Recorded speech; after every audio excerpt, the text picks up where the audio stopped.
ଆଉ କଣ ସେ ଚେଡ଼ି ଫେଡ଼ି ମୁଁ ଦେଖିଛି ଆଉ କଣ କାମ କରିବି ଛେଳି ଆଉ କଣ ରଖୁଛନ୍ତି? ଗାଈ ଆପଣଙ୍କ ପିଲା ଛୁଆ ପିଲା ଛୁଆ ଅଛନ୍ତି 4ଟା। ମାନେ ଦେହ କେମିତି ଅଛି?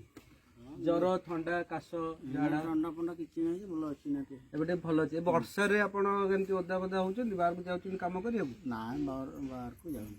ଏଇଠି ସବୁ କାମ କରୁଛନ୍ତି, ପାଖାପାଖିରେ କାମ କରୁଛନ୍ତି। ଆମେ ଚାହୁଁଛୁ ଆମେ ଦିନଟା ଏଇ ଗାଁରେ ଆପଣ ଗାଁରେ ଆସିକି ଡକ୍ଟର ଆସିବେ ଆପଣଙ୍କର ସମସ୍ତଙ୍କର ସ୍ୱାସ୍ଥ୍ୟ ବିଷୟରେ ଟିକେ ପରାମର୍ଶ କରିବେ, ଆଉ କିଛି ଔଷଧ ଦେବେ, ଆଉ ଆପଣଙ୍କୁ ଭିଟାମିନ୍ ଜିନିଷ ଦେବେ। ଆପଣମାନେ ସମସ୍ତେ ଏକଜୁଟ ହେଇକି ନା ଟିକେ ଆସିବେ, ଆପଣମାନଙ୍କ ସ୍ୱାସ୍ଥ୍ୟ ସମ୍ବନ୍ଧରେ କିଛି କାର୍ଯ୍ୟକ୍ରମ ହବ, ଆପଣମାନେ ଟିକେ ଯୋଗଦାନ କରିବେ ସମସ୍ତେ ଏକଜୁଟ ହେଇକି।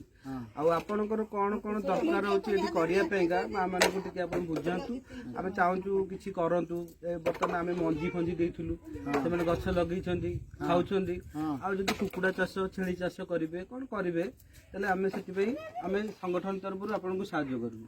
ହଁ ଆମର ସେଇ ଛେଳି ପେଡ଼ି କିଛି ଦେଇଦେଲା ଆହୁରି ସୁବିଧା ଟିକେ ଆମକୁ। ଆପଣ ଛେଳି ରଖିବେ, ଛେଳି କୁକୁଡ଼ା ଏଭଳି ପାଳନ କରିପାରିବେ ତ? ହଁ ଛେଳି କୁକୁଡ଼ା ତ ଏଇ ଜଙ୍ଗଲ ଭିତରେ ଠିକ୍ ବିଶ୍ୱାସ ନାହିଁ। କୁକୁଡ଼ା ଭାଡ଼ା କରିକି ରଖିବେ? ହଁ ଘର ଗୋଟେ କରିକି ଚାରପାର ଇଏ କରିକି ରଖିବା ସୁବିଧା। ଠିକ୍ ଅଛି, ଆମେ ଚାହୁଁଛୁ ଆପଣଙ୍କୁ ଇଏ କରିକି ସାହାଯ୍ୟ କରିବେ। ଆଉ ସମସ୍ତେ କୁଆଡ଼େ ଯାଇଛନ୍ତି ମଉସା? ଯାଇଛନ୍ତି ଦି ଜଣ ଦୁଃଖ ଧନ୍ଦା କରିବାକୁ ଯାଇଛନ୍ତି। ଦୁଃଖ ଧନ୍ଦା ମାନେ ଆପଣ କୋଉଠି ହଉଛି? ଏଇ ଯୋଉ ବିଲ ବାଡ଼ି ଯାଇ କାମ କାମ କରିବାକୁ ଯାଉଛନ୍ତି। ଆଉ କଣ କାମ କରୁଛନ୍ତି? ଖାଲି ବିଲ ବାଡ଼ି ନା ଆଉ କଣ? ବିଲ ବାଡ଼ି ଏ ମିସ୍ତ୍ରୀ କାମ ତାଙ୍କ ସାଥିରେ ଯାଉଛନ୍ତି। ମିସ୍ତ୍ରୀ କାମ ବି ଜାଣିଛନ୍ତି? ହଁ ସେଇ ମିସ୍ତ୍ରୀଙ୍କ ସାଥିରେ କାମ କରୁଛନ୍ତି। ଲେବର କାମ ଏମିତି? ହଁ ଲେବର କାମ ତ। ଦିନକୁ ମଉସା କେତେ ରୋଜଗାର କରୁଛନ୍ତି? 300-400 ଟଙ୍କା ରୋଜଗାର। ଡେଲି ଯାଉଛନ୍ତି?